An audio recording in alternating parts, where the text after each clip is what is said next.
@NCERT video welcomes you. इस channel पे आप NCERT बुक्स की एक्सप्लेनेशन और सॉल्यूशन को देखेंगे। इसके लिए आपको चैनल के प्लेलिस्ट में जाना है और जो चैप्टर आप पढ़ना चाहते हैं उसे देख सकते हैं। आज हम पढ़ेंगे कक्षा 6 के लिए सामाजिक विज्ञान की पाठ्यपुस्तक समाज का अध्ययन, भारत और उसके आगे। इस पाठ्य पुस्तक में कुल 14 पाठ हैं और आज हम पढ़ेंगे अध्याय 1, पृथ्वी पर स्थानों की स्थिति।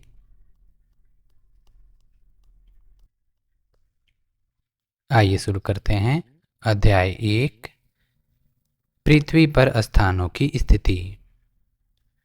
पृथ्वी अंतरिक्ष में स्थित है जो जल, पृथ्वी, अग्नि और वायु से बनी है और यह गोलाकार है। यह सभी स्थलीय और जलीय प्राणियों से घिरी हुई है। आर्यभट्ट लगभग 500 सामान्य संवत अर्थात सासंग। आइए समझते हैं सासंग पू अर्थात सामान्य संवत पूर्व और सासंग के बीच क्या अंतर है। इसके लिए हम चलते हैं अध्याय 4 पर।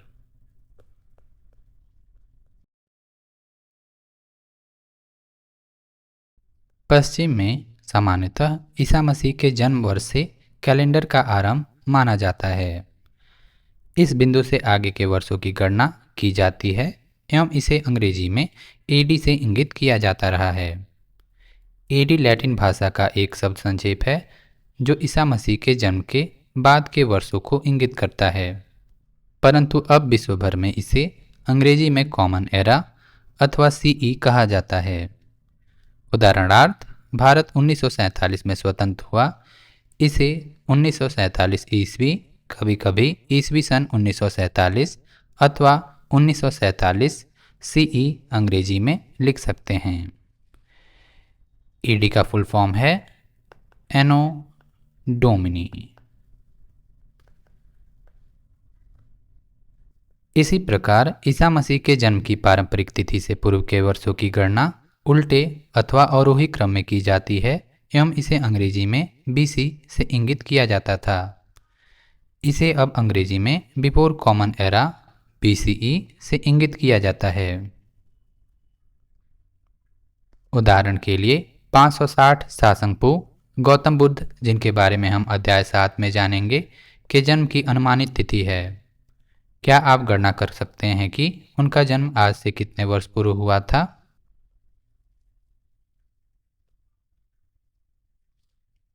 इस पाठ्यपुस्तक में हमने बीसीई के लिए सामान्य संवत पूर्व सासंगपू तथा सीई के लिए सामान्य संवत सासंग शब्दों का प्रयोग किया है। आइए पता लगाएं। इस प्रकार की गणना सरल होती है, परंतु इसमें एक समस्या रहती है। ग्रेगोरियन तिथि पत्र में कोई भी वर्ष शून्य वर्ष के रूप में चिन्हित नहीं किया गया है।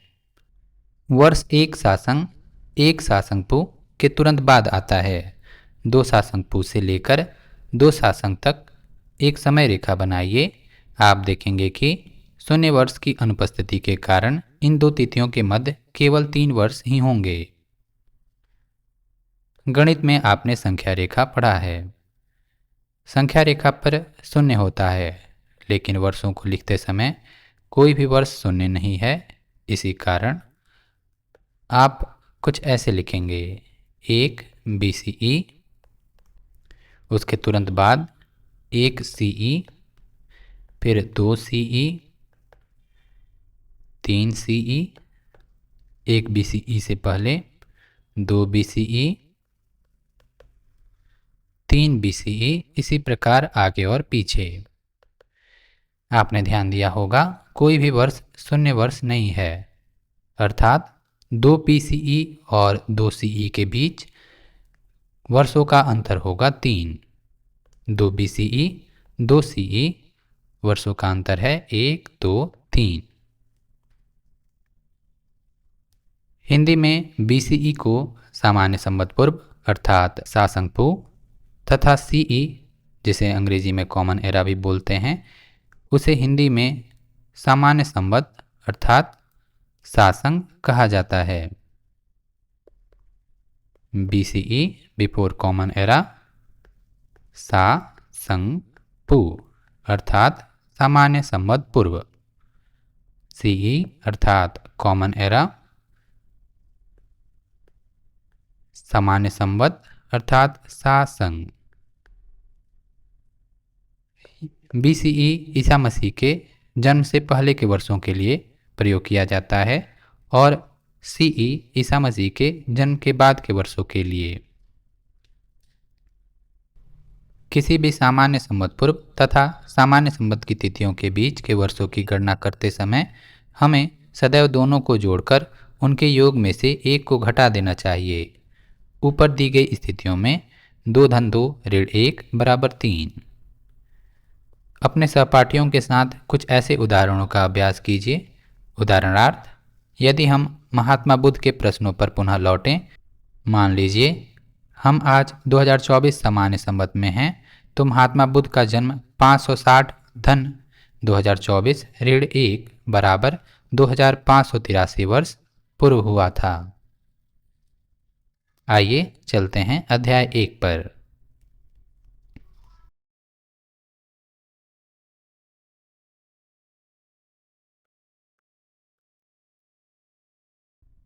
महत्वपूर्ण प्रश्न 1। मानचित्र क्या है और हम इसका उपयोग कैसे करते हैं? इसके मुख्य घटक क्या हैं? उत्तर में आप लिख सकते हैं, मानचित्र किसी क्षेत्र का एक दृश्य निरूपण या रेखाचित्र होता है जो किसी समतल सतह पर पैमाने के अनुसार खींचा जाता है। इसका उपयोग किसी छोटे क्षेत्र, गांव, कस्बा आदि, किसी बड़े क्षेत्र, जिला या राज्य या भारत जैसे बहुत बड़े क्षेत्र, यहाँ तक कि पूरे विश्व को दर्शाने के लिए किया जा सकता है। मानचित्र के मुख्य घटक दूरी, दिशाएं और प्रतीक चिन्ह हैं।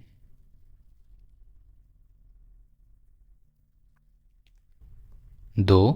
निर्देशांक क्या हैं?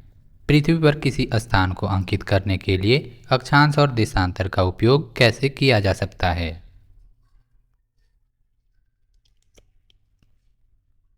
उत्तर, किसी स्थान या वस्तु की सटीक स्थिति को दर्शाने के लिए उपयोग किए जाने वाले मानों या वस्तुओं के समूह को निर्देशांक कहते हैं। उदाहरण के लिए, अक्षांश और देशांतर पृथ्वी पर किसी स्थान के स्थान को चिन्हित करने के लिए उपयोग किए जाने वाले 2 निर्देशांक हैं। अक्षांश भूमध्य रेखा के उत्तर या दक्षिण में किसी स्थान की दूरी को मापता है जो भूमध्य रेखा पर 0 अंश से ध्रुवों पर 90 अंश तक होता है, और देशांतर प्रमुख याम्योत्तर रेखा के पूर्व या पश्चिम में किसी स्थान की दूरी को मापता है जो 0 अंश से 180 अंश पूर्व और 0 अंश से 180 अंश पश्चिम तक होती है। 3।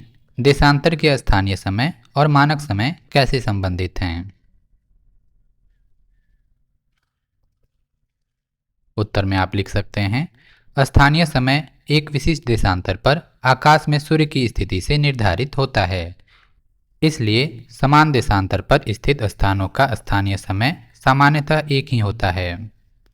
हालांकि कई देशांतरों वाले क्षेत्रों में मानक समय का उपयोग किया जाता है।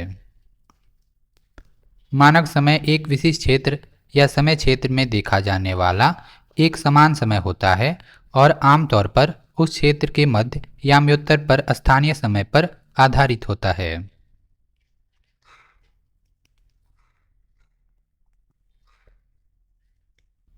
कल्पना कीजिए कि आप पहली बार किसी नगर की यात्रा कर रहे हैं। उस नगर में आप जिन स्थानों की यात्रा करना चाहते हैं उनका पता कैसे लगाएंगे? आप सहायता के लिए किसी स्थानीय व्यक्ति से पूछ सकते हैं अथवा उस नगर के मानचित्र को देख सकते हैं। पिछली कक्षाओं में आपने मानचित्र के बारे में कुछ बातें सीखी थी। इस अध्याय में हम उनका विस्तार पूर्वक अध्ययन करेंगे। आइए एक खेल खेलते हैं। नीचे दिए गए एक लघु नगर के मानचित्र का निरीक्षण कीजिए। चित्र 1.1। कल्पना कीजिए कि आप रेलवे स्टेशन पर एक रेलगाड़ी से अभी अभी उतरे हैं और मानचित्र पर अंकित बैंक में जाना चाहते हैं। आप किस मार्ग से जाएंगे? क्या कोई अन्य संभावित मार्ग भी हैं? आप रेलवे स्टेशन से उतरकर बैंक जाना चाहते हैं। आप इस मार्ग से होते हुए जा सकते हैं या इस मार्ग से, या शहर के बाहर बाहर कुछ ऐसे।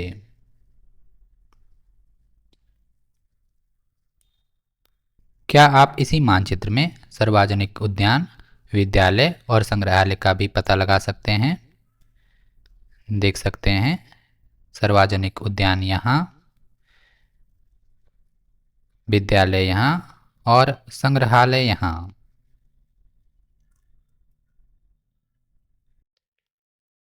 यदि आप बैंक से बाजार तक जाना चाहते हैं तो आप किस मार्ग को चुनेंगे? ऐसी परिस्थिति में ही एक मानचित्र उपयोग में आता है।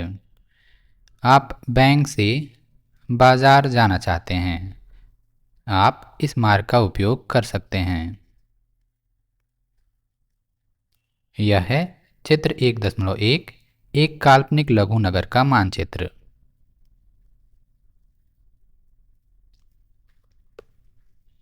मानचित्र स्थानों का पता लगाने के लिए एक मार्गदर्शक की तरह है, जो यह दर्शाता है कि किस स्थान की स्थिति कहाँ है और वहाँ तक कैसे पहुँचा जा सकता है। मानचित्र के दाएं कोने के शीर्ष पर स्थित 4 तीरों पर ध्यान दीजिए। हम आगे देखेंगे कि वे कैसे कुछ विशेष दिशाओं को इंगित करते हैं और मानचित्र को समझने में अधिक सहायक होते हैं। मानचित्र पर यहाँ पर दिशाओं को इंगित करते हुए 4 तीरों को देखा जा सकता है। दिशाएं हैं उत्तर, पूर्व, दक्षिण, पश्चिम।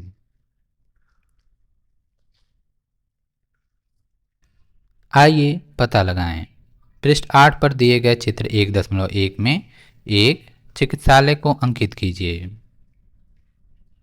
देख सकते हैं चिकित्सालय को यहाँ। 2 नीले रंग से दिखाए गए क्षेत्र क्या दर्शा रहे हैं? नीले रंग से दर्शाए गए क्षेत्र झील, तालाब, नदी, नहर या नालों को दर्शा रहे हैं। 3 विद्यालय, नगर पंचायत या सार्वजनिक उद्यान में से रेलवे स्टेशन से कौन सा स्थान सबसे अधिक दूरी पर है?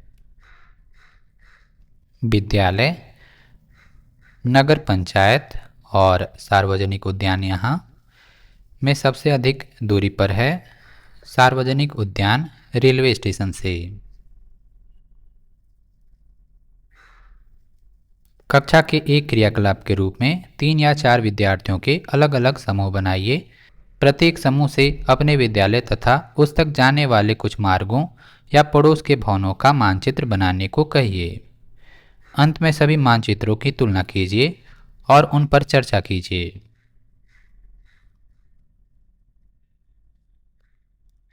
मानचित्र और उसके घटक।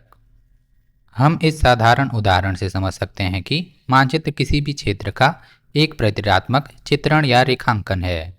यह एक लघु क्षेत्र, गांव या कस्बा, एक बृहद क्षेत्र, मान लीजिए कि आपका जनपद या राज्य, अथवा भारत जैसे एक अति विशाल देश या संपूर्ण विश्व भी हो सकता है। मानचित्र में आप सतह को ऐसे देखते हैं जैसे आप उसे ऊपर से देखते हैं। एटलस मानचित्रावली मानचित्रों की एक पुस्तक या संग्रह है। जैसा कि आप जानेंगे, मानचित्र अनेक प्रकार के होते हैं।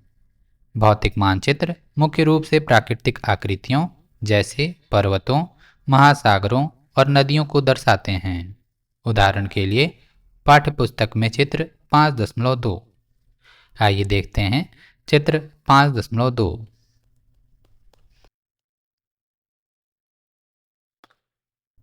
चित्र 5.2 भारतीय उपमहाद्वीप का भौतिक मानचित्र, जिसमें कुछ नदियां प्रदर्शित हैं।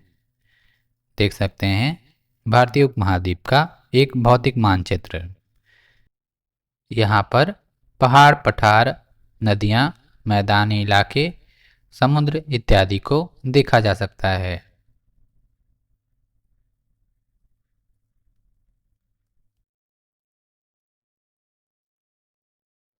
राजनैतिक मानचित्र देशों या राज्यों, सीमाओं, नगरों आदि को दर्शाते हैं। उदाहरण के लिए सभी राज्यों, केंद्र शासित प्रदेशों और उनकी राजधानियों को दर्शाता भारत का एक मानचित्र।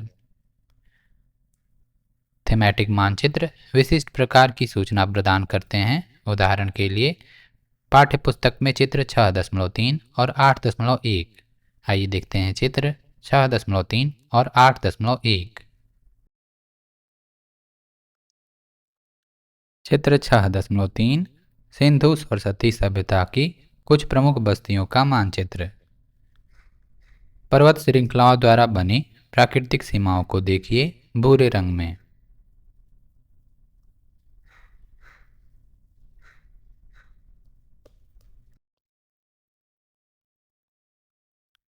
चित्र 8.1 भारत के विभिन्न क्षेत्रों से अनाजों और दालों के कुछ उदाहरण।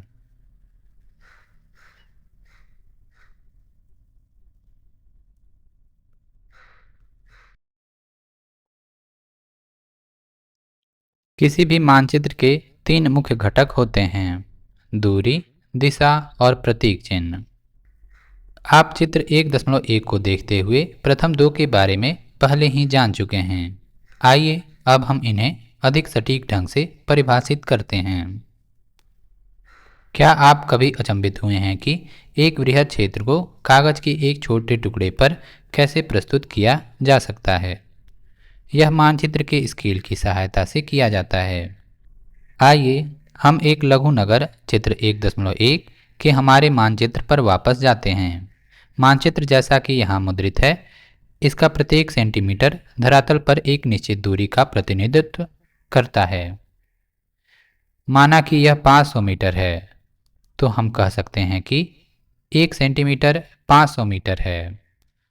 अब इस पाठ्य पुस्तक के अध्याय 5 के चित्र 5.2 में भारत के मानचित्र को देखिए। स्केल नीचे बाएं कोने में एक रूलर द्वारा दर्शाई गई है, जिसकी लंबाई के ऊपर और किनारे पर किलोमीटर लिखा हुआ है। सामान्यतः इसका अर्थ यह होता है कि जो रूलर मुद्रित मानचित्र में 2.5 सेंटीमीटर मापता है, वह भूमि पर 500 किलोमीटर को दर्शाता है। इसलिए मानचित्र पर चिन्हित किन्हीं दो बिंदुओं के बीच की वास्तविक दूरी उस स्केल पर निर्भर है जिसका मानचित्र उपयोग करता है। आइए देखते हैं अध्याय 5 के चित्र 5.2 को।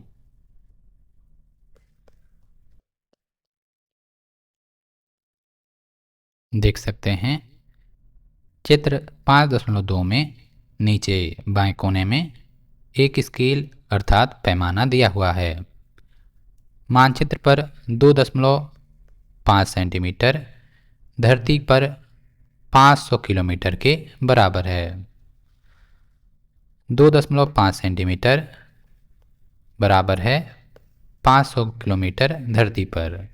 1 सेंटीमीटर बराबर होगा 500 किलोमीटर बटे 2.5 अर्थात 200 किलोमीटर के।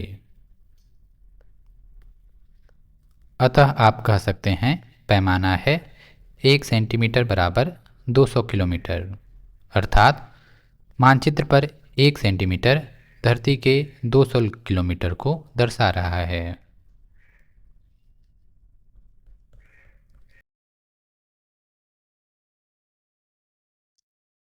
आइए पता लगाएं।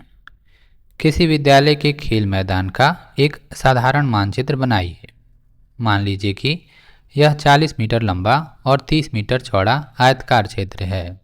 इसे अपने रूलर की सहायता से 1 सेंटीमीटर बराबर 10 मीटर के स्केल पर सटीक ढंग से खींचिए। अब इस आयताकार क्षेत्र के विकर्ण को मापिए। आपके द्वारा की गई माप कितने सेंटीमीटर की है? स्केल की सहायता से खेल मैदान के विकर्ण की वास्तविक लंबाई की मीटर में गणना कीजिए।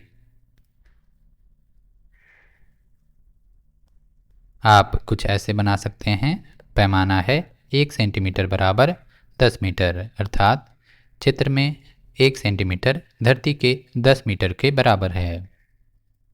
लंबाई है 4 सेंटीमीटर, अर्थात धरती पर 4 × 10 40 मीटर, और चौड़ाई है 3 सेंटीमीटर अर्थात 3 गुणे 10 बराबर 30 मीटर। अगर आप इसके विकर्ण की लंबाई मापेंगे तो आप पाएंगे 5 सेंटीमीटर अर्थात 5 गुणे 10 बराबर 50 मीटर धरती पर। मानचित्र पर खेल के मैदान के विकर्ण की लंबाई बराबर 5 सेंटीमीटर। जमीन पर खेल के मैदान के विकर्ण की वास्तविक लंबाई बराबर 5 गुणे 10 बराबर 50 मीटर।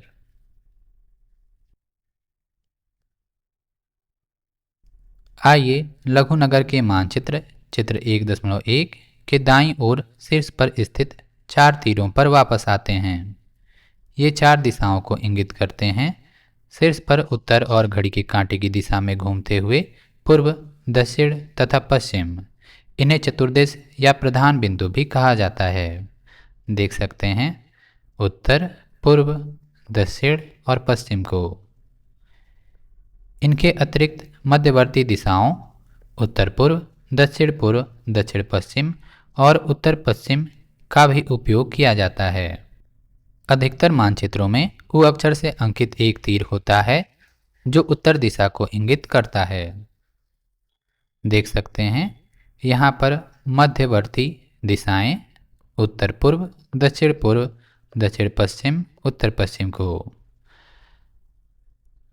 अधिकतर मानचित्रों में दिशाओं को इंगित करने के लिए एक ही तीर का उपयोग किया जाता है और उसके बगल में उ लिखा होता है जो उत्तर दिशा को इंगित करता है। आइए पता लगाएं। लघुनगर के मानचित्र पर पुनः विचार कीजिए। नीचे दी गई सूची में सही और गलत कथनों की पहचान कीजिए। 1. बाजार चिकित्सालय के उत्तर में है।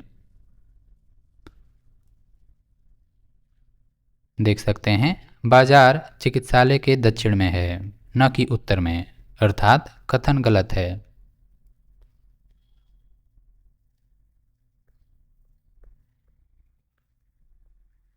2. संग्रहालय बैंक के दक्षिण पूर्व में है। संग्रहालय बैंक के दक्षिण पूर्व में है, यह कथन सही है।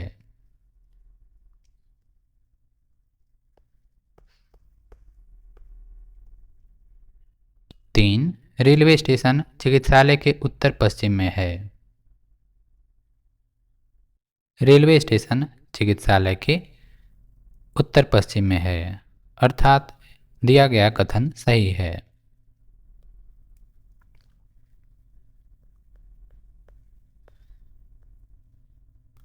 4. झील आवासीय भवनों के उत्तर पश्चिम में है। देख सकते हैं झील आवासीय भवनों के दक्षिण पश्चिम में है, न कि उत्तर पश्चिम में, अर्थात दिया गया कथन गलत है।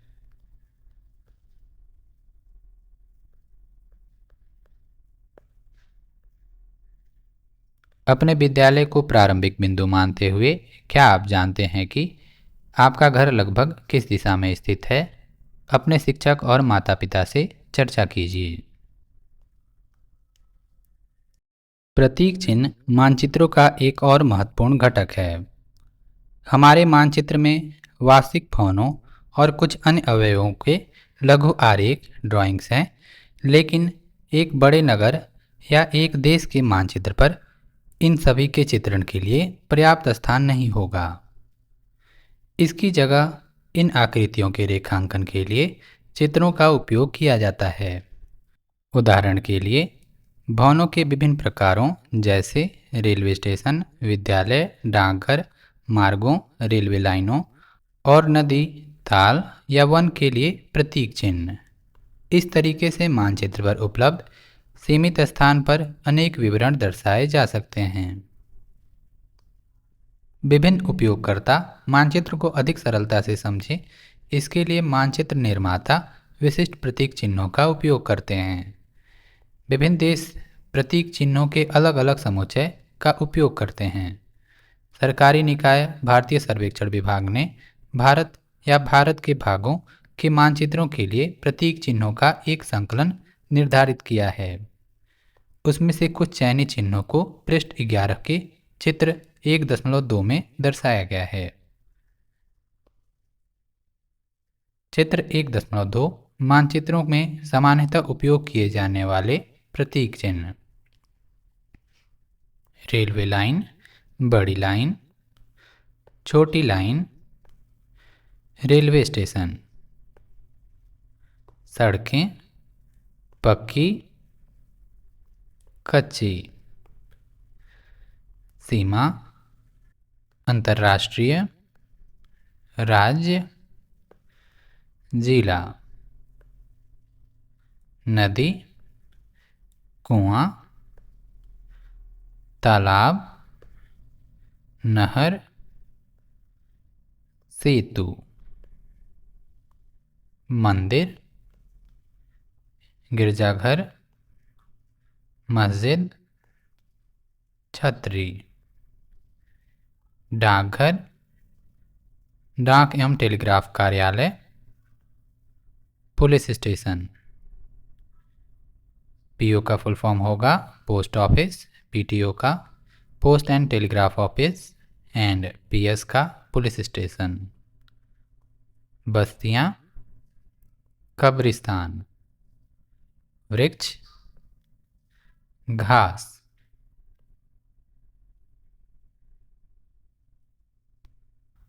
आइए पता लगाएं। अपने घर, विद्यालय और कुछ अन्य महत्वपूर्ण भू चिन्हों सहित अपने स्थान या अपने गांव का एक मानचित्र बनाइए। चतुर्दिश को दर्शाइए और दर्शाई गई कुछ महत्वपूर्ण आकृतियों को अंकित करने के लिए कुछ चिन्हों का उपयोग कीजिए जो चित्र 1.2 में दर्शाए गए हैं।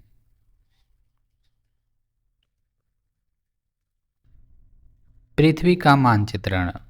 पृथ्वी का मानचित्रण कुछ अधिक कठिन है क्योंकि हमारे ग्रह का आकार चपटा नहीं है। इसकी आकृति लगभग गोलाकार है। हम लगभग इसलिए कहते हैं क्योंकि यह पूर्ण गोलाकार नहीं है, अपितु ध्रुवों पर थोड़ी चपटी है। हम इसे व्यावहारिक दृष्टि से गोलाकार मानेंगे। कागज के एक समतल पृष्ठ पर एक गोलाकार वस्तु को यथावत चित्रित करना संभव नहीं है। ऐसा क्यों है? इसे समझने के लिए एक संतरे को इस प्रकार छीलिए कि आपके पास उसके छिलके के केवल 3 अथवा 4 टुकड़े हों। इसके बाद एक मेज पर उन्हें चपटा करने का प्रयास कीजिए। आप पाएंगे कि किनारों को तोड़े बिना आप यह नहीं कर सकते। अब एक ग्लोब पर विचार कीजिए जो एक गोले की आकृति जैसा है और उस पर एक मानचित्र बनाया गया है। यह पृथ्वी, चंद्रमा, मंगल ग्रह, तारों और तारामंडल आदि का भी एक मानचित्र हो सकता है। इस पृष्ठ पर दिए गए प्रथम चित्र पर दर्शाई गई वह भौतिक वस्तु जो गोलाकार है, सामान्यतः धातु, प्लास्टिक या कार्डबोर्ड से बनी होती है। देख सकते हैं यहाँ पर ग्लोब दिखाया गया है जो सामान्यतः धातु, प्लास्टिक या कार्डबोर्ड से बनी होती है। हम यहाँ पृथ्वी के भूगोल का प्रतिनिधित्व करने वाले ग्लोब का अध्ययन करेंगे। चूंकि ग्लोब और पृथ्वी का आकार एक समान अर्थात गोलाकार होता है, इसलिए एक ग्लोब किसी समतल मानचित्र की तुलना में पृथ्वी के भूगोल का बेहतर प्रतिनिधित्व करता है। आइए इसकी कुछ विशेषताओं का पता करें। क. निर्देशांक को समझना। किसी नगर या कस्बे के एक बड़े बाजार की कल्पना कीजिए जिसमें सीधी पंक्तियों में समान आकार की दुकानें हैं। आप बाजार में एक स्टेशनरी की दुकान पर अपने मित्र से मिलना चाहते हैं, लेकिन आपका मित्र यह नहीं जानता कि दुकान कहाँ पर है। अतः आप उसे इस प्रकार निर्देश देंगे: प्रवेश द्वार से 5वीं पंक्ति की 7वीं दुकान पर सायं 6 बजे मुझसे मिलें। इससे आपका मित्र आपकी सही स्थिति को निर्धारित कर पाएगा। अब शतरंज के पटल पर विचार करते हैं। आगे बढ़ने वाले खिलाड़ी की चालों को दर्ज करने के लिए मुख्य खानों पर अक्षर क से ज तक और दोनों ओर के बीच अंक 1 से 8 तक लगाए जाते हैं। चित्र देखिए। इस साधारण प्रणाली से खिलाड़ी प्रत्येक वर्ग को चिन्हित कर पाते हैं और प्रत्येक चाल चिन्हित करते हैं।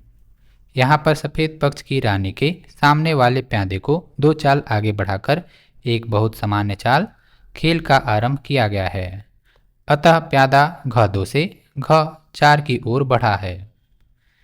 देख सकते हैं, प्यादा घ2 से घ4 तक बढ़ा है। घ2 घ4। आइए पता लगाएं। यदि आपको काले पक्ष की ओर से खेलना हो और उसी विधि से प्रत्युत्तर देना हो तो इन्हीं नियमों का उपयोग करते हुए अपनी चाल लिखिए। अर्थात आपको चलना है घ7 से घ5 पर। यह है घ7 और यह है घ5।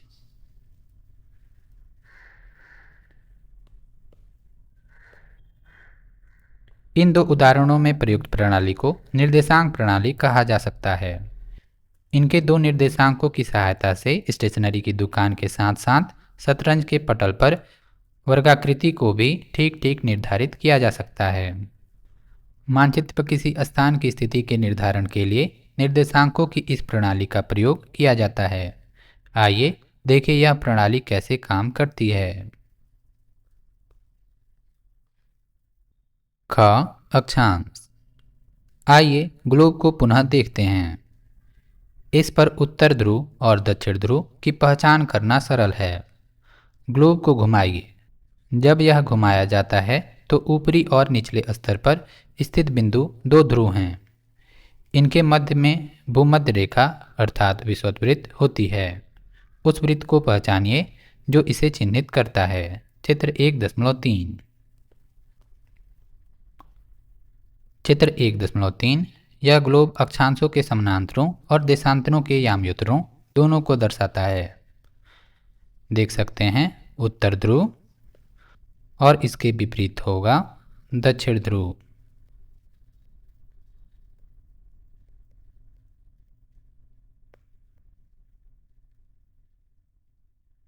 यहाँ पर दोनों के बीचों बीच देखा जा सकता है भूमध्य रेखा अर्थात विषुववृत्त को।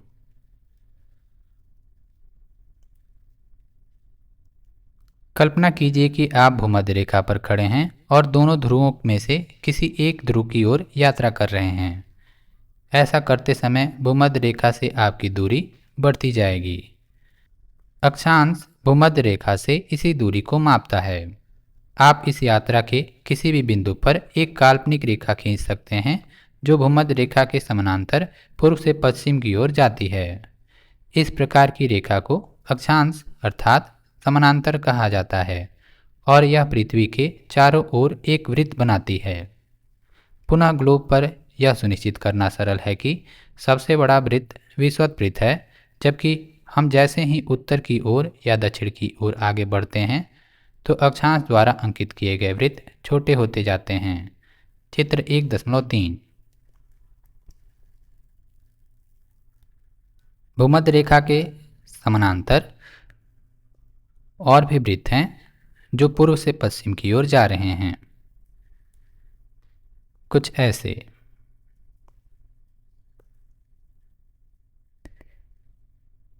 ये अक्षांशों के समानांतर हैं जिनका आकार ध्रुवों की तरफ बढ़ने पर छोटा होते जाता है।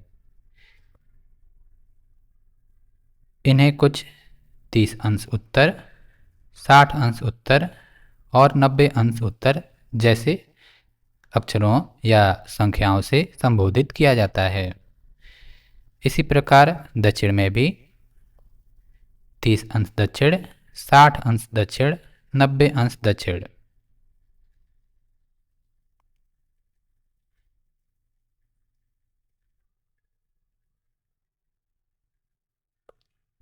अक्षांशों को अंशों अर्थात डिग्री में व्यक्त किया जाता है। परंपरागत रूप से विषुववृत्त अक्षांश 0 या 0 अंश है, जबकि दो ध्रुवों के अक्षांश क्रमशः 90 अंश उत्तर और 90 अंश दक्षिण हैं। इसे 90 अंश उ और 90 अंश द के रूप में लिखा जाता है। अक्षांश और जलवायु के बीच एक संबंध है। भूमध्य रेखा के चारों ओर जलवायु सामान्यतः गर्म इसे उचड़ भी कहा जाता है, होती है। जैसे ही आप भूमध्य रेखा से दूर दो ध्रुवों में से किसी एक की ओर यात्रा करते हैं, तब अक्षांश की डिग्री बढ़ती जाती है और जलवायु शीतोष्ण हो जाती है। उत्तर या दक्षिण ध्रुव के निकट जलवायु शीत अथवा ठंडी होती है। आप विज्ञान में पढ़ेंगे कि ऐसा क्यों होता है, और यह भी कि हम एक वर्ष की समयावधि में विभिन्न ऋतुओं का अनुभव क्यों करते हैं। आपने ध्यान दिया होगा, 3 तरह की जलवायु का उल्लेख यहाँ किया गया है: उष्ण, शीतोष्ण और शीत। भूमध्य रेखा के पास उष्ण जलवायु देखने को मिलती है, इससे दूर शीतोष्ण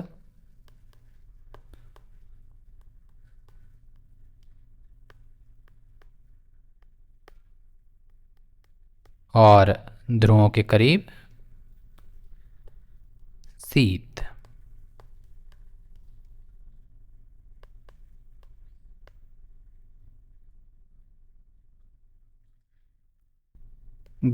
देशांतर। अब कल्पना कीजिए कि आप संभवतः सर्वाधिक छोटी रेखा पर उत्तर ध्रुव से दक्षिण ध्रुव की ओर यात्रा कर रहे हैं। ग्लोब का अवलोकन कीजिए। आप पाएंगे कि यूरोप और अफ्रीका के मार्ग से जाने की जगह आप एशिया के मार्ग से भी जा सकते हैं और दूरी एक समान होगी। जब आप उत्तर ध्रुव से दक्षिण ध्रुव की ओर जाना चाहते हैं तो आप बहुत सारे रास्तों से जा सकते हैं। आप किधर से भी जाएं, दूरी एक समान होगी। इन रेखाओं को देशांतरीय याम्योत्तर अर्थात मेरिडियन ऑफ लॉन्गिट्यूड चित्र 1.1 कहा जाता है। ये अर्धवृत्त हैं जो एक ध्रुव से दूसरे ध्रुव तक जाते हैं। ये रेखाएं अर्धवृत्त हैं जो एक ध्रुव से दूसरे ध्रुव को जोड़ रही हैं।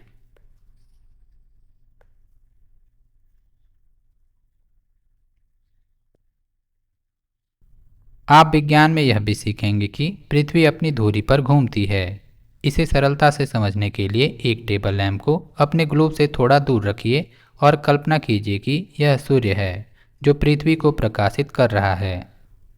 ग्लोब को पूर्व की ओर घुमाने पर हम देख सकते हैं कि पृथ्वी पर कुछ स्थानों पर प्रातःकाल है, अन्य स्थानों पर मध्याह्न, सायं या रात्रि है। जब एक देश में प्रातः नाश्ते का समय होता है, अन्य देश में मध्याह्न भोजन का समय होता है और किसी तीसरे देश में लोग रात्रि भोजन कर गहरी नींद में सो रहे होते हैं। इसी कारण एक स्थान के देशांतर के माप द्वारा हम उस स्थान के समय को भी मापेंगे। आइए देखें कि यह कैसे होता है। देशांतर को मापने के लिए हमारे द्वारा प्रमुख याम्योत्तर कहे जाने वाले संदर्भ बिंदु को परिभाषित करना आवश्यक है। पृष्ठ 14 पर चित्र 1.3। इसे ग्रीनिच याम्योत्तर भी कहते हैं क्योंकि वर्ष 1884 में कुछ देशों ने तय किया कि इंग्लैंड में लंदन के एक क्षेत्र ग्रीनिच से गुजरने वाली याम्योत्तर प्रमुख याम्योत्तर के लिए अंतर्राष्ट्रीय मानक मानी जाएगी। इसे शून्य अंश देशांतर के रूप में अंकित किया जाता है। इससे पूर्व के याम्योत्तरों को कुछ 30 अंश पूर्व, 60 अंश पूर्व, 90 अंश पूर्व इसी प्रकार आगे लिखा जाएगा और पश्चिम के देशांतरों के याम्योत्तरों को 30 अंश पश्चिम, 60 अंश पश्चिम, 90 अंश पश्चिम इसी प्रकार आगे लिखा जाएगा।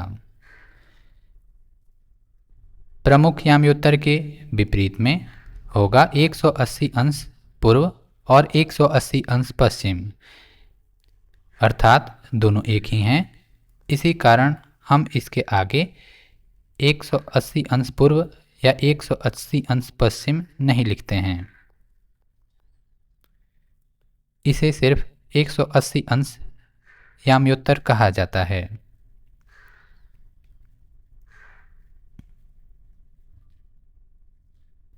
यदि आप ध्रुवों में से किसी एक की ओर यात्रा करते हैं तो जिस प्रकार अक्षांश भूमध्य रेखा से दूरी का एक माप है, उसी प्रकार यदि आप भूमध्य रेखा के साथ साथ यात्रा करते हैं तो देशांतर प्रमुख याम्योत्तर से दूरी का एक माप है।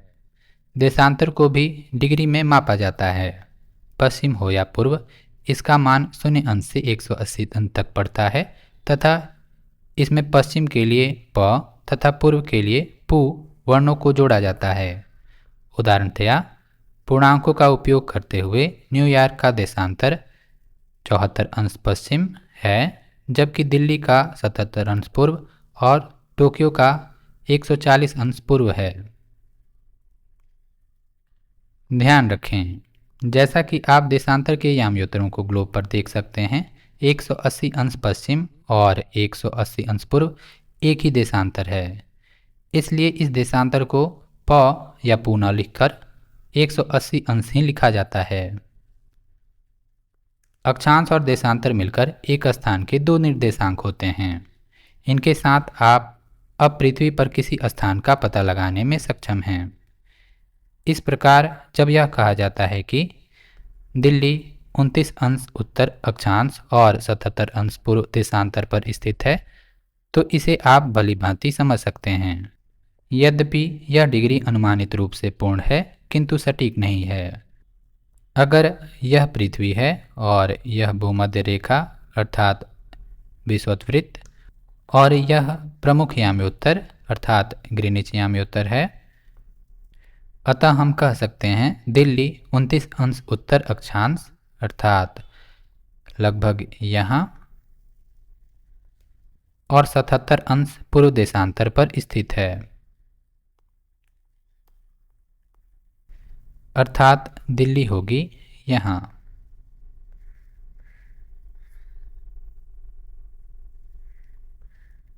पृष्ठ 14 पर चित्र 1.3 में नीली रेखाएं ग्लोब पर अक्षांश और देशांतर के याम्योत्तरों को दर्शाती है।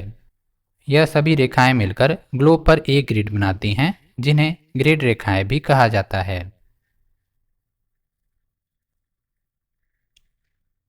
आइए पता लगाएं। यदि आपकी कक्षा में ग्लोब या मानचित्रावली में स्पष्ट रूप से अक्षांश और देशांतर अंकित हैं, तो 1 मुंबई, 2 कोलकाता, 3 सिंगापुर, 4 पेरिस के अक्षांशों और देशांतरों के लगभग मान को लिखने का प्रयास कीजिए। आप कुछ ऐसे लिख सकते हैं। स्थान, अक्षांश, देशांतर। मुंबई 19.07 अंश उत्तर, 72.87 अंश पूर्व। कोलकाता 22.57 अंश उत्तर, 88.36 अंश पूर्व। सिंगापुर 1.35 अंश उत्तर, 103.81 अंश पूर्व। पेरिस 88.85 अंश उत्तर, 2.35 अंश पूर्व।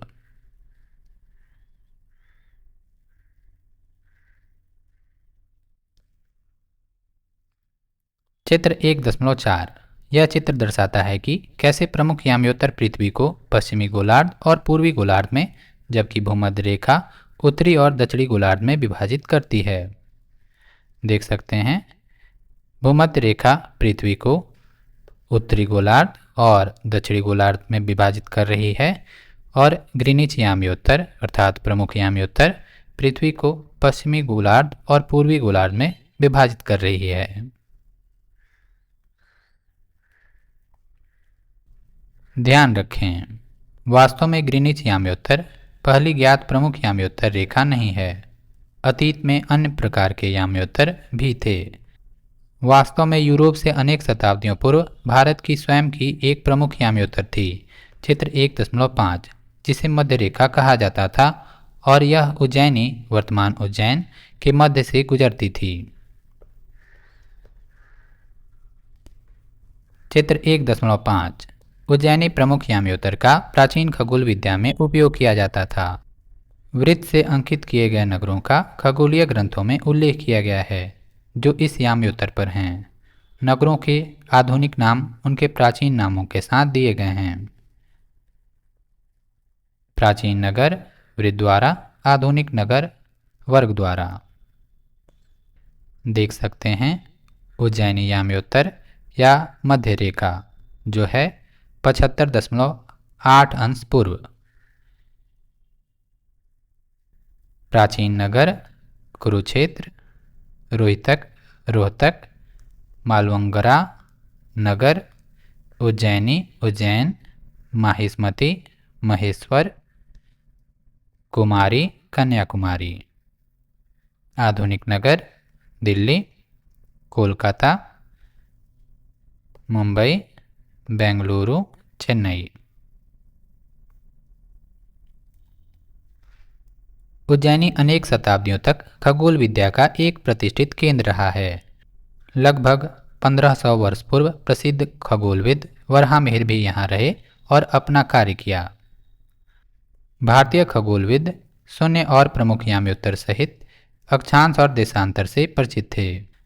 उज्जैनी याम्योत्तर सभी भारतीय खगोलीय ग्रंथों में गणनाओं के लिए एक प्रमुख संदर्भ बन गया था।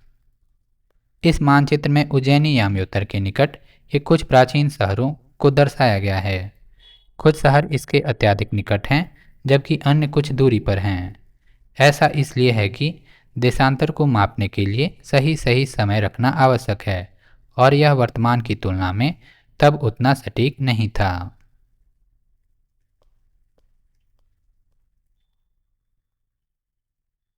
चित्र 1.6 भारतीय सर्वेक्षण विभाग द्वारा प्रकाशित यह मानचित्र अक्षांशों और देशांतरों के याम्योत्तरों के कुछ समानांतरों के साथ दर्शाया गया है। भारत का अक्षांश लगभग 8 अंश उत्तर से 37 अंश उत्तर तक फैला हुआ है और देशांतर लगभग 68 अंश पूर्व से 97 अंश पूर्व तक फैला हुआ है। दो रंगों में दर्शाया गया है। भारत का अक्षांश 8 अंश उत्तर से 37 अंश उत्तर तक फैला हुआ है और देशांतरीय फैलाव 68 अंश पूर्व से 97 अंश पूर्व तक।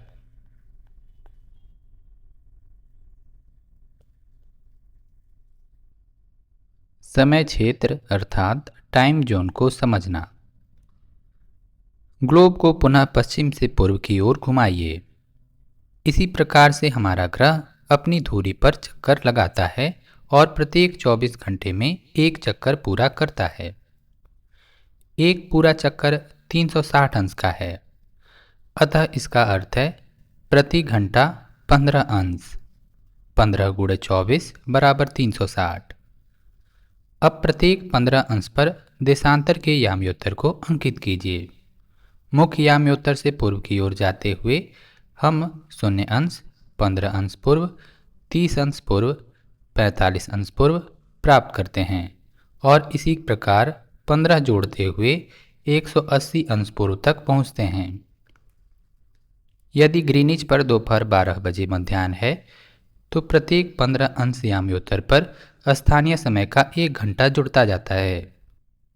यदि 15 अंश पूर्व पर दोपहर 1 बजे का स्थानीय समय है तो 30 अंश पूर्व पर दोपहर 2 बजे होंगे तथा इसी क्रम में समय आगे बढ़ता है। लेकिन पश्चिम की ओर जाने पर इसके विपरीत होता है। उदाहरणतया यदि 15 अंश पश्चिम पर स्थानीय समय प्रातः 11 बजे का है तो 30 अंश पश्चिम पर प्रातः 10 बजे होंगे और इसी क्रम में समय घटता जाएगा। ध्यान रहे, पृथ्वी 24 घंटे में 360 अंश घूमती है, अर्थात 1 घंटे में घूमेगी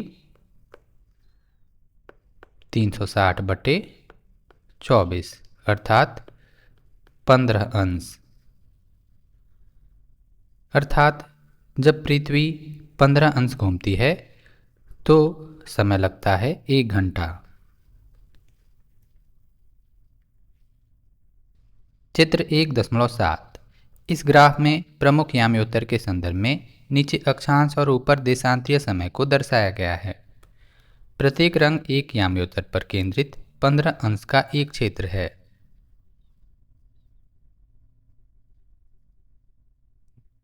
अक्षांश 0 अंश, स्थानीय समय 12 मध्याह्न, अक्षांश 15 अंश पूर्व, स्थानीय समय 1 अपराह्न।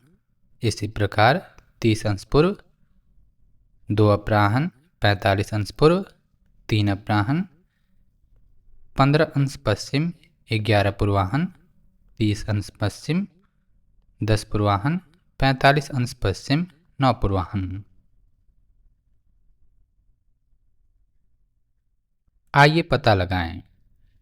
एक दिन ढलती दोपहर में 2 मित्र, एक पोरबंदर गुजरात में और दूसरा तिनसुकिया असम में बैठे हुए फोन पर बातचीत कर रहे हैं। तिनसुकिया वाला मित्र कहता है कि असम में सूर्यास्त हो गया है और अब अंधेरा है, जबकि पोरबंदर वाला मित्र चकित होकर कहता है, लेकिन यहाँ तो अभी भी दिन का प्रकाश है, बताइए कि ऐसा क्यों है। और कक्षा में एक गतिविधि के रूप में इन दो शहरों के बीच स्थानीय समय के अंतर की गणना कीजिए। संकेत: पोरबंदर और तिनसुकिया के बीच देशांतर में 30 अंश के अंतर पर विचार कीजिए और इसके बाद आप उचित मान प्राप्त कर सकते हैं। उत्तर में आप लिख सकते हैं, अलग अलग देशांतरों पर स्थित दो स्थानों के बीच स्थानीय समय में अंतर के कारण पोरबंदर की तुलना में असम में सूरज पहले डूबता है। चूंकि पृथ्वी पश्चिम से पूर्व की ओर घूमती है, इसलिए पूर्व में स्थित स्थानों पर पश्चिम की तुलना में सूर्योदय और सूर्यास्त पहले होता है। पृथ्वी द्वारा एक घंटे में पूरी की गई डिग्री बराबर 360 अंश बटे 24 बराबर 15 अंश। पृथ्वी द्वारा 15 अंश घूमने के लिए लिया गया समय बराबर 60 मिनट अर्थात 1 घंटा। पृथ्वी द्वारा 1 अंश घूमने में लिया गया समय बराबर 60 बटे 15 बराबर 4 मिनट। पोरबंदर और तिनसुकिया के बीच देशांतरीय अंतर बराबर 30 अंश है, इसलिए दोनों स्थानों के बीच स्थानीय समय में अंतर बराबर 30 गुणे 4 बराबर 120 मिनट बराबर 2 घंटे।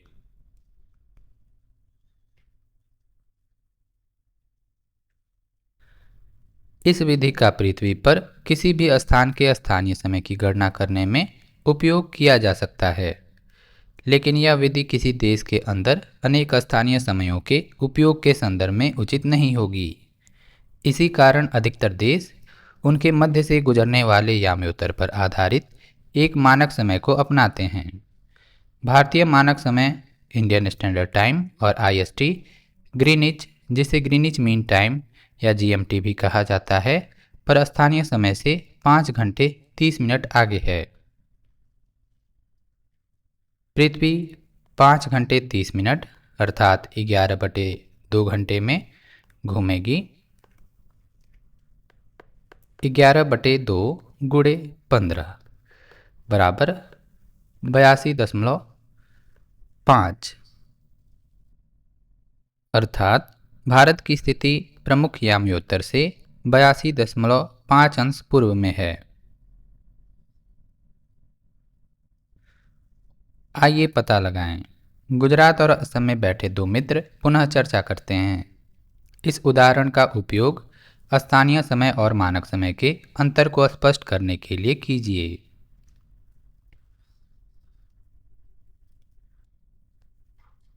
उत्तर में आप कुछ ऐसे लिख सकते हैं, चूँकि गुजरात असम से 30 अंश पश्चिम में स्थित है, इसलिए गुजरात और असम में बैठे दो दोस्त अगर समय जानने के लिए सूर्य की ओर देखें तो उन्हें लगभग 2 घंटे का समय अंतर दिखाई देगा।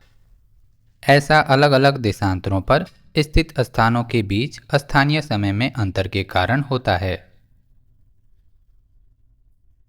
हालांकि अगर वे अपनी घड़ियां देखें तो उन्हें एक ही समय दिखाई देगा। ऐसा इसलिए है क्योंकि भारत 82.5 अंश पूर्वी देशांतर रेखा पर आधारित एक मानक समय का उपयोग करता है, जो उत्तर प्रदेश के मिर्ज़ापुर के पास से गुजरती है।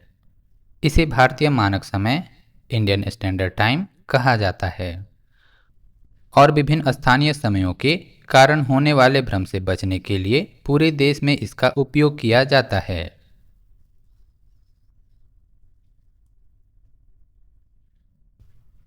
यह सभी मानक समय समय क्षेत्र में गठित किए गए हैं, जो ग्राफ में 15 अंश के क्षेत्र चित्र 1.7 का व्यापक रूप से पालन करते हैं। यदि पृष्ठ 21 पर दिए गए विश्व मानचित्र चित्र 1.8 पर विचार करें तो हम देख सकते हैं कि समय क्षेत्र को विभाजित करने वाली रेखाएं पूर्णतया सीधी नहीं होती हैं। ऐसा इसलिए है कि इन्हें अंतर्राष्ट्रीय सीमाओं का पालन करते हुए प्रत्येक देश के मानक समय का ध्यान रखना पड़ता है। मानचित्र में कुछ देशों के भीतर लिखित संख्याओं को उनके मानक समय प्राप्त करने के लिए GMT में जोड़ें यदि उनका एक धनात्मक चिन्ह है, अथवा घटाएं यदि उनका ऋणात्मक चिन्ह है।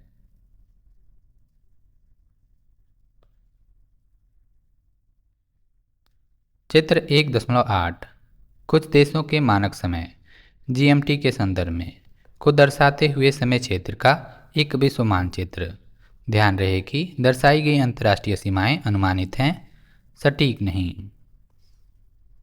देख सकते हैं प्रमुख याम्योत्तर को।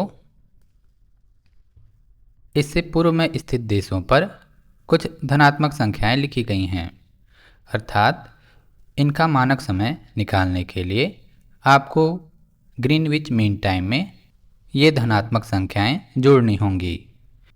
इसी प्रकार शून्य अंश देशांतर अर्थात प्रमुख याम्योत्तर के पश्चिम में आने वाले देशों पर ऋणात्मक संख्याएं लिखी हैं। इनका मानक समय निकालने के लिए आपको इन संख्याओं को घटाना होगा। ध्यान रहे कुछ देशों का क्षैतिज विस्तार काफ़ी अधिक होने के कारण वहाँ एक से अधिक मानक समयों का उपयोग किया जाता है, जैसे रूस, कनाडा, संयुक्त राज्य अमेरिका, ब्राज़ील। यहाँ पर आप एक टेढ़ी मेढ़ी रेखा देख सकते हैं जिसे अंतर्राष्ट्रीय तिथि रेखा कहते हैं। इसे पार करने पर आपको अपने घड़ी में एक दिन जोड़ना होगा या घटाना होगा। ध्यान रखें, इस स्पष्टीकरण से यह प्रतीत होता है कि प्रत्येक देश का एक मानक समय है। यह हर देश में एक जैसा नहीं होता।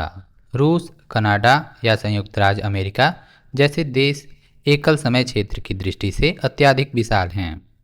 संयुक्त राज्य अमेरिका में 6 समय क्षेत्र और रूस में 11 समय क्षेत्र हैं, जिसका अर्थ यह है कि पूर्व से पश्चिम की ओर रूस में यात्रा करने के लिए स्थानीय समय के साथ समन्वय के लिए आपको अपनी घड़ी को 10 बार पुनर्समायोजित करना पड़ेगा।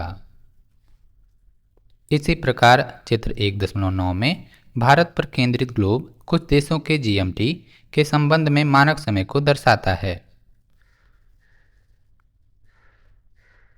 चित्र 1.9 अफ्रीका और यूरेशिया के कुछ समय क्षेत्र जीएमटी के संदर्भ में।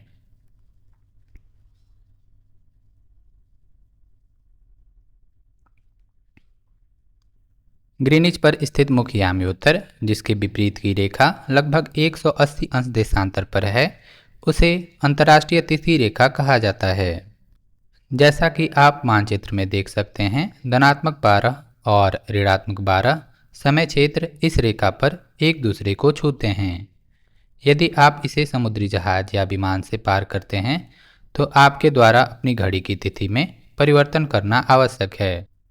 यदि आप पूर्व की ओर से यात्रा करते हुए इसे पार करते हैं तो आप एक दिन, मान लीजिए सोमवार से रविवार, घटाएंगे।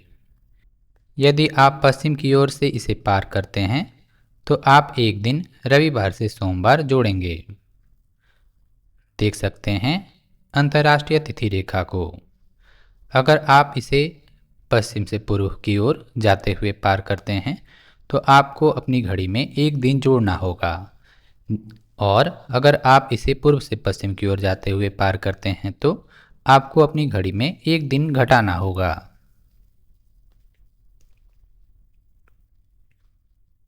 हमने कहा कि अंतर्राष्ट्रीय तिथि रेखा लगभग 180 अंश के देशांतर पर है, लेकिन यह कुछ देशों में एक ही दिन का विभाजन होने से बचने के लिए टेढ़ी मेढ़ी होकर गुजरती है। आगे बढ़ने से पहले मानचित्र पृथ्वी के क्षेत्र, चाहे वह छोटा हो या बड़ा, को दर्शाने के लिए एक अत्यधिक उपयोगी साधन है। मानचित्रों के कुछ मुख्य घटक दूरी, दिशा और प्रतीक चिन्ह हैं। पृथ्वी के प्रत्येक स्थान की एक स्थिति है जिसको अक्षांशों और देशांतरों के एक ग्रिड, पूर्व से पश्चिम की ओर जाने वाली भूमध्य रेखा के समानांतर और उत्तर से दक्षिण की ओर जाने वाली एक ध्रुव से दूसरे ध्रुव तक काल्पनिक रेखाओं की सहायता से सही परिभाषित किया जा सकता है। देशांतर से समय निर्धारित किया जाता है और समय क्षेत्र को भी परिभाषित किया जाता है। अंतर्राष्ट्रीय तिथि रेखा मुख्य याम्योत्तर के विपरीत लगभग 180 अंश के देशांतर पर अवस्थित है। अंतर्राष्ट्रीय तिथि रेखा को पार करने पर तिथि में एक दिन का परिवर्तन होता है। प्रश्न, क्रियाकलाप और परियोजनाएं। एक, इस पाठ्य पुस्तक के पृष्ठ 10 और अध्याय 5 में चित्र 5.2 के संदर्भ में 2.5 सेंटीमीटर बराबर 500 किलोमीटर का पैमाना लेते हुए नर्मदा नदी के मुहाने से गंगा नदी के मुहाने तक की वास्तविक दूरी की गणना कीजिए। संकेत, मानचित्र पर अपनी माप को एक सरल संख्या से पूर्णांकित कीजिए। मुहाना, वह स्थान जहाँ नदी समुद्र में मिलती है। आइए देखते हैं चित्र 5.2।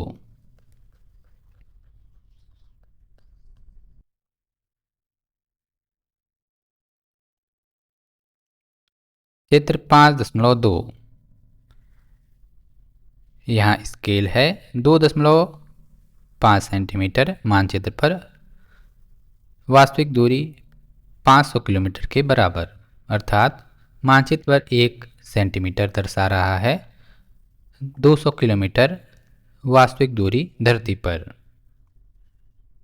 देख सकते हैं नर्मदा नदी का मुहाना यहाँ और गंगा नदी का मुहाना यहाँ। इन दोनों मुहानों के बीच की दूरी है लगभग 10 सेंटीमीटर, अर्थात 10 सेंटीमीटर मानचित्र पर दर्शाएगा 2000 किलोमीटर धरती पर, अर्थात दोनों मुहानों के बीच की वास्तविक दूरी होगी 2000 किलोमीटर।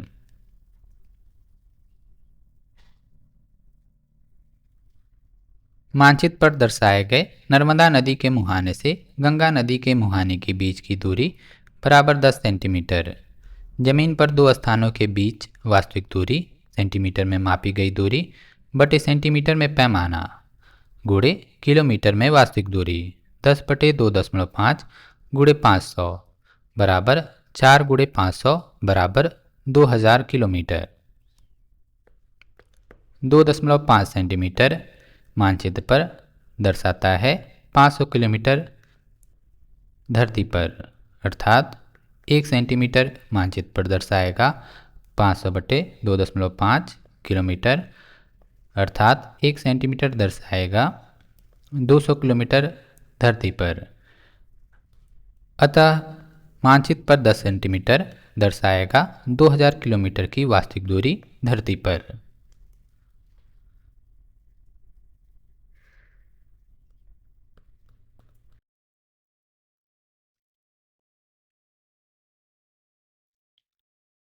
दो, जब लंदन में दोपहर 12 बजे का समय होता है तो उसी समय भारत में प्रायः 5:30 बजते हैं, क्यों?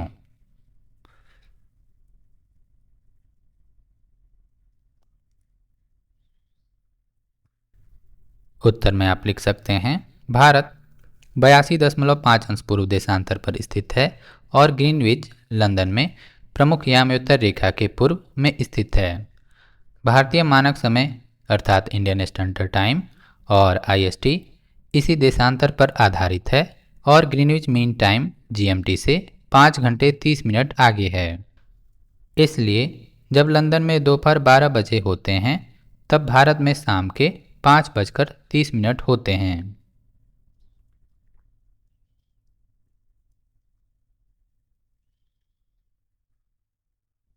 3, हमें मानचित्र में प्रतीक चिन्हों और रंगों की आवश्यकता क्यों होती है?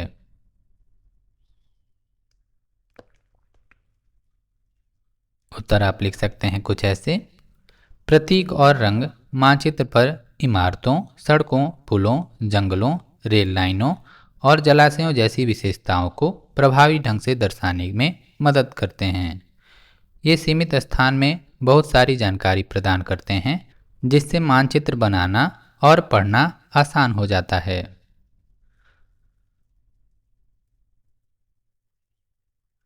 4, आपके घर या विद्यालय की 8 दिशाओं में क्या क्या स्थित है, पता लगाइए।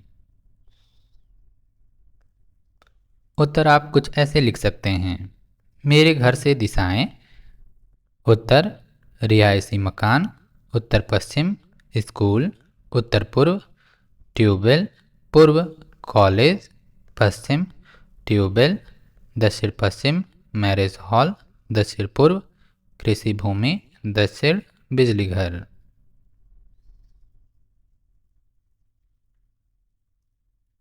5. स्थानीय समय और मानक समय के बीच क्या अंतर है? समूहों में चर्चा कीजिए और फिर प्रत्येक समूह 100 से 150 शब्दों तक का एक उत्तर लिखें। उत्तरों की तुलना कीजिए। उत्तर आप कुछ ऐसे लिख सकते हैं। स्थानीय समय किसी स्थान के समय को दर्शाता है जो आकाश में एक विशेष देशांतर पर सूर्य की स्थिति पर आधारित होता है। जब सूर्य ग्रीनविच के प्रमुख याम्योत्तर रेखा पर अपने उच्चतम बिंदु पर होता है तो इस याम्योत्तर रेखा के सभी स्थानों पर दोपहर का समय होता है। क्योंकि पृथ्वी पश्चिम से पूर्व की ओर घूमती है, इसलिए ग्रीनविच के पूर्व स्थान ग्रीनविच मीन टाइम जीएमटी से आगे होते हैं, जबकि पश्चिम में स्थित इसके पीछे होते हैं। कई देशांतरों वाले देशों के लिए कई स्थानीय समयों का उपयोग करना काफ़ी असुविधाजनक होता है। इस समस्या से निपटने के लिए एक केंद्रीय याम्योत्तर के स्थानीय समय को पूरे देश के लिए मानक समय माना जाता है। भारत में 82.5 अंश पूर्व देशांतर को मानक याम्योत्तर माना जाता है और इस रेखा पर स्थानीय समय को पूरे देश में भारतीय मानक समय अर्थात इंडियन स्टैंडर्ड टाइम और आईएसटी के रूप में देखा जाता है।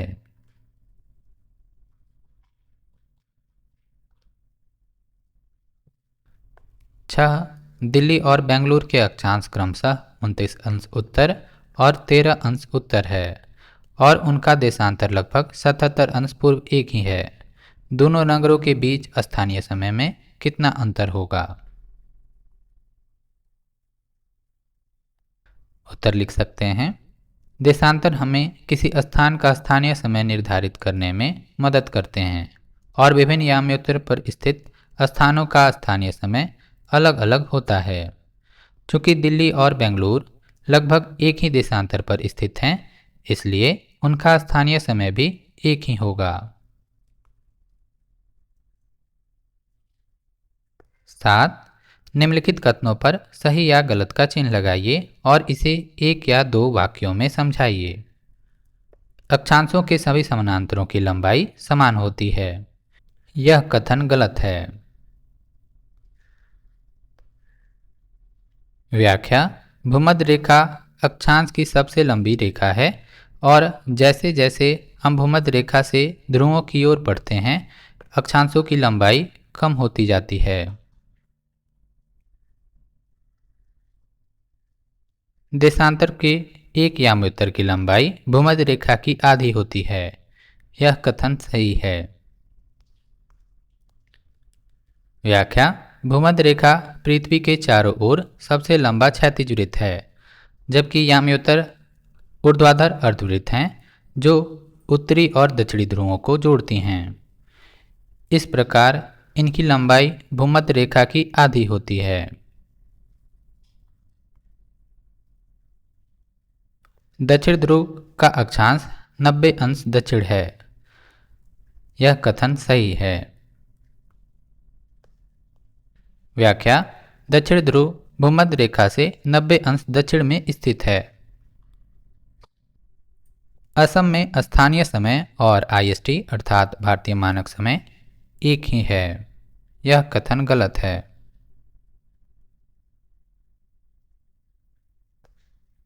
व्याख्या: भारतीय मानक समय आईएसटी पूरे देश में एक ही रहता है, जबकि असम में स्थानीय समय वहां से गुजरने वाले देशांतर पर निर्भर करता है।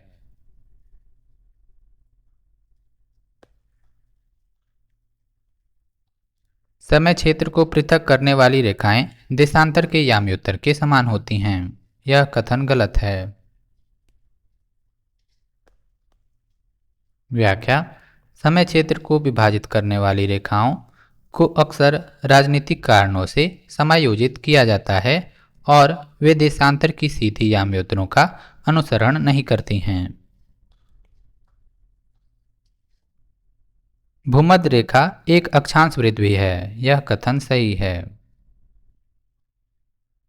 व्याख्या: भूमध्य रेखा अक्षांश का सबसे लंबा समानांतर है जो शून्य अंश पर स्थित है और यह पृथ्वी को उत्तर और दक्षिणी गोलार्ध में विभाजित करता है।